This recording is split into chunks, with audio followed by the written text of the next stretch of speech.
दोस्तों, आज फिर हाजिर है आपके साथ एक नई कथा के साथ भगवान श्री कृष्ण की। तो बने रहिए। और ऐसी कई सारी कथाएं जो है हमारे चैनल पे आपको सुनने को मिलेंगी। तो अगर आपने चैनल को सब्सक्राइब नहीं किया है तो चैनल को सब्सक्राइब कीजिए ताकि और भी वीडियोस का नोटिफिकेशन आता रहे आपके पास। तो कथा ऐसे है कि राजस्थान में एक व्यक्ति था, उसकी एक दुकान थी दवाइयों की काफ़ी बड़ी।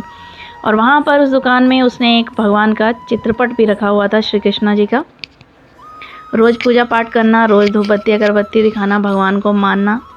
वो व्यक्ति बहुत भाव से भगवान की पूजा पाठ करता था। वहाँ पर उसका एक बेटा भी दुकान पर बैठता था जो कॉलेज वगैरह पढ़ चुका था।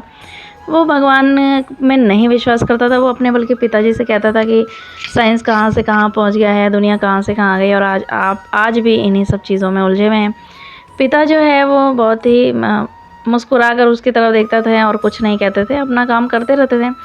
एक बार की बात होती है कि व्यक्ति जो है काफ़ी वृद्ध हो जाता है वो, और उसका अंत समय आने वाला होता है। तो अपने बेटे को बुलाकर कहता है कि बेटा, मैं तुमसे सिर्फ ये चीज़ चाहता हूँ कि भले ही तुम भगवान को मानो ना मानो, पूजा पाठ करो ना करो, पर कभी कभी ऐसा ज़रूर करना कि भगवान की जो यहाँ पर जो चित्रपट है उसको साफ़ करके भगवान के आगे कभी कभी धूप बत्ती दिखा देना।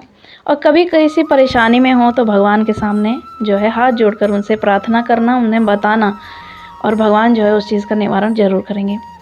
बेटा सुनकर गर्दन हिला देता है हाँ में। और उसके बाद वो व्यक्ति जो है, वो वृद्ध व्यक्ति जो है, उसका देहांत हो जाता है और समय बीत जाता है। कुछ दिन बाद एक बार वो अपनी दुकान पर बैठा होता है, उनका बेटा जो था, और वो भी जो है चित्रपट को पोंछ देता था कभी कभी भगवान के, और हाथ जोड़ लेता था और फिर अपनी दुकान पर बैठता था। एक दिन की बात है कि होता यह है कि एक बालक जो है वो आता है वहाँ पर दुकान पे और कहता है कि भैया मुझे जो है दवाई चाहिए। और वो जो है उस दिन लाइट चली गई होती है, तो दुकान पर वो होता है और एक बच्चा आके बोलता है मुझे दवाई चाहिए, डॉक्टर ने बताया है ये वाली दवाई, और अगर मैंने जो है दवाई नहीं दी मेरी माँ को तो वो मेरी माँ जो है वो चल बसेगी। तो वो जो है दवाई देता है उसको, और क्योंकि लाइट चली गई होती है तो इस वजह से वो जो दवाई उस सामने रखा होता है, उसी दवाई के पास जो है चूहे मारने की दवाई भी रखी होती है।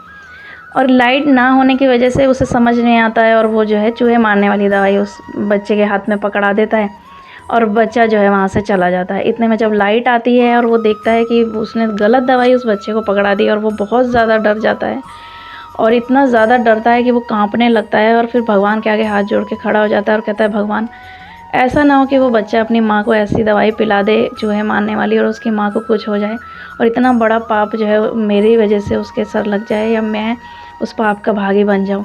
उसके बाद जो है वो बहुत बुरी तरह कांपने लगता है और भगवान के आगे हाथ जोड़ के आँख बंद कर लेता है। इतने में पीछे से आवाज़ आती है कि भैया मुझे माफ़ कर दो, वो दवाई जो है मेरे से गिरकर टूट गई, शीशी जो है। और वो जो है उसी वक्त जो है वो मतलब जो लड़का था वो जिसके जो दुकान पे था, वो बहुत तेज़ से रोने लगता है, और वो भगवान के आगे हाथ जोड़ के कहता है कि भगवान आज आपने मुझे बचा लिया।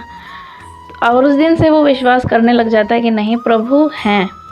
अगर आप अपने सच्चे भक्ति भाव के साथ अगर भगवान से आप कुछ मांगते हैं और वो पूरा ना करें, ऐसा होता ही नहीं है। और हमें पर आपका भाव कैसा है वो ज़रूर भगवान देखते हैं। उस दिन उस लड़के का भाव अच्छा था, वो नहीं चाहता था कि कुछ गलत हो जाए किसी के साथ उसकी वजह से, और वही हुआ। भगवान प्रभु ने ऐसी लीला की कि उस बच्चे का पैर फिसला और वो जो है शीशी टूट गई, जिस वजह से शीशी टूटी। ना वो अपनी माँ को दवाई वो चूहे मारने वाली दवाई पिला सका, और ना ही जो है वो उससे भी कोई गलती नहीं हुई, जो गलती के लिए भगवान के आगे क्षमा हाथ जोड़े खड़ा हुआ था। उस दिन से वो भगवान में अपने आप को भगवान को मानने लगा और अपने भक्ति भाव में वो आगे बढ़ने लगा। दोस्तों, तो आशा है आपको कथा पसंद आई होगी। ऐसी और भी स्टोरीज़ के लिए चैनल को सब्सक्राइब कीजिए ताकि और भी वीडियोज़ का नोटिफिकेशन आता रहे आपके पास, और प्रेम से बोलते रहिए राधे राधे।